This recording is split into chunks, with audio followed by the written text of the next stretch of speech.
താബിഈങ്ങളിൽപ്പെട്ട ഒരു മനുഷ്യൻ, ഉമർ റളിയല്ലാഹു തആല അൻഹുവിനോടൊപ്പം നിസ്കാരത്തിലുണ്ടായിരുന്ന ഒരു മനുഷ്യൻ ഒരു ദിവസം കാണുന്നില്ല, രണ്ടാമത്തെ ദിവസം കാണുന്നില്ല, കുറെ ദിവസങ്ങളായി അദ്ദേഹത്തെ നിസ്കരിക്കാൻ കാണുന്നില്ല. അന്വേഷിച്ചു ഉമർ റളിയല്ലാഹു തആല.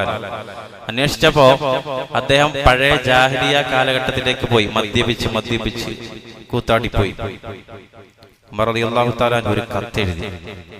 ആ കത്ത് ഒരൊറ്റ ലൈൻ അതല്ലാതെ അസ്സലാമു അലൈക്കും, എന്തുകൊണ്ട് വിശേഷം, മോനെ നീ തിരിച്ചു വരണം, അല്ലെ നിന്നെ ഞാൻ കൊന്നുകളയും എന്ന് ഉമർ റളിയല്ലാഹു തആലാന്റെ സ്വഭാവത്തിന് എഴുതേണ്ടതാണ്. എഴുതിയില്ല. അല്ലെങ്കിൽ നീ ഇങ്ങോട്ട് വാടാ പറഞ്ഞില്ല, അല്ലെ ഞാനിപ്പോ അങ്ങോട്ട് വരും, അതുകൊണ്ട് നീ ഇപ്പോൾ തന്നെ രാവിലത്തെ 7 മണിക്ക് പത്തുള്ള ബസ്സിൽ കയറി ഇങ്ങ് വന്നേക്കണം എന്നൊന്നും ഉമർ റളിയല്ലാഹു തആല എഴുതിയില്ല. ഒരൊറ്റ സെന്റൻസ്, ആ സെന്റൻസോടുകൂടി അദ്ദേഹം നന്നായി. غافر الذنب وقابل التوب شديد العقاب ذي الطول لا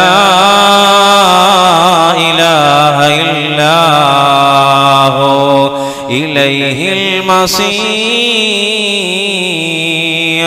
إليه المصير. ഈ ഒരു ആയത്ത് അങ്ങോട്ട് എഴുതി വിട്ടു. അദ്ദേഹം കത്ത് കിട്ടി വായിച്ചു. ഗാഫിരിൽ ദംബി വഖാബിലിത് തൗബി ശദീദിൽ ഇഖാബ്. അല്ലാഹു പാപം പൊറുക്കുന്നവനാണ് മോനെ, അല്ലാഹു തൗബ സ്വീകരിക്കുന്നവനാണ് മോനെ, അതേ അല്ലാഹ് തന്നെ കഠിനമായി ശിക്ഷയ്ക്ക് വിധേയമാക്കും മോനെ. ഇതാണ് ആയത്ത്. അല്ലാഹു കാരുണ്യവനാണ്, മര്യാദയ്ക്കാണെന്നെങ്കിൽ ശിക്ഷിക്കും, അത്രേ പറഞ്ഞു. അത് കിട്ടിയ പാട് അദ്ദേഹം പൊട്ടിക്കരഞ്ഞ് വീണ്ടും തിരിച്ചു വന്നപ്പോ ബഹുമാനപ്പെട്ട ഉമർ റളിയല്ലാഹു തആല അൻഹു സഹാബാക്കളോട് പറഞ്ഞു, മറ്റുള്ള കൂട്ടുകാർ പറഞ്ഞു, ഇതാണ് ചെയ്യേണ്ടത്. ഒരാൾ തെറ്റിലേക്ക് പോയാൽ അയാളെ ഉപദേശിച്ചിട്ട് അള്ളാഹുവിനോട് അവന് വേണ്ടി ദുആ ചെയ്യണം. പടച്ചവൻ നീ അവനെ നന്നാക്കണേ അള്ളാഹ് ദുആ ചെയ്യണം. അതല്ലാതെ ഒരു മനുഷ്യൻ ചെയ്ത തെറ്റിന്റെ പേരിൽ നിങ്ങൾ ആക്ഷേപിക്കരുതെന്ന് സയ്യിദുനാ ഉമർ റളിയല്ലാഹു തആല അൻഹു.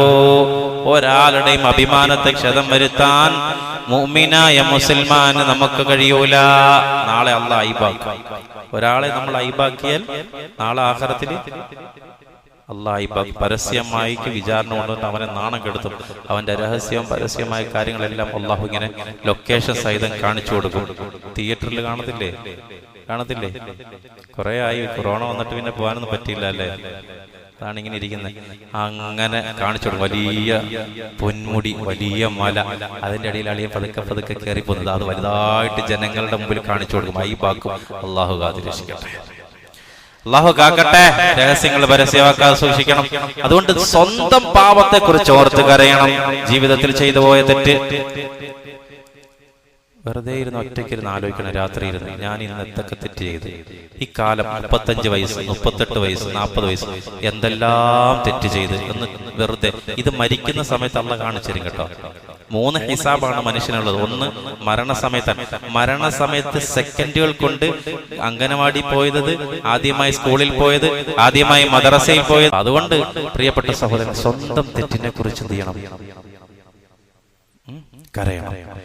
പ്രാണികൾ, പറവകൾ, മൃഗജാതികൾ പോലും പ്രാണവേദനയില്ലാതടിഞ്ഞു മണ്ണാകുമ്പോൾ നീതിതൻ നിർവാഹക കോടതി വളപ്പിൽ ചോദിടും മനുഷ്യ നീ ഞാനും ഇമ്മണ്ണാണെങ്കിൽ.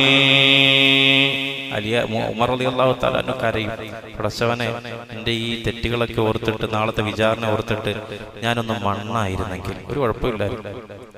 നീതിതൻ നിർവാഹക കോടതി വളപ്പിൽ ചോദിടും മനുഷ്യ നീ ഞാനും ഇമ്മണ്ണാണെങ്കിൽ. യാ ലൈതനീ കുന്തു തുറാബാ. മണ്ണായിരുന്നെങ്കിൽ, എൻ്റെ ഉമ്മ എന്നെ പ്രസവിച്ചില്ലായിരുന്നെങ്കിൽ, ഞാനൊരു മുസൽമാന്റെ ശരീരത്തെ രോമമായിരുന്നെങ്കിൽ പ്രശ്നമില്ലായിരുന്നല്ലോ അല്ലാഹ് എന്ന് ഓർത്ത് കരയും.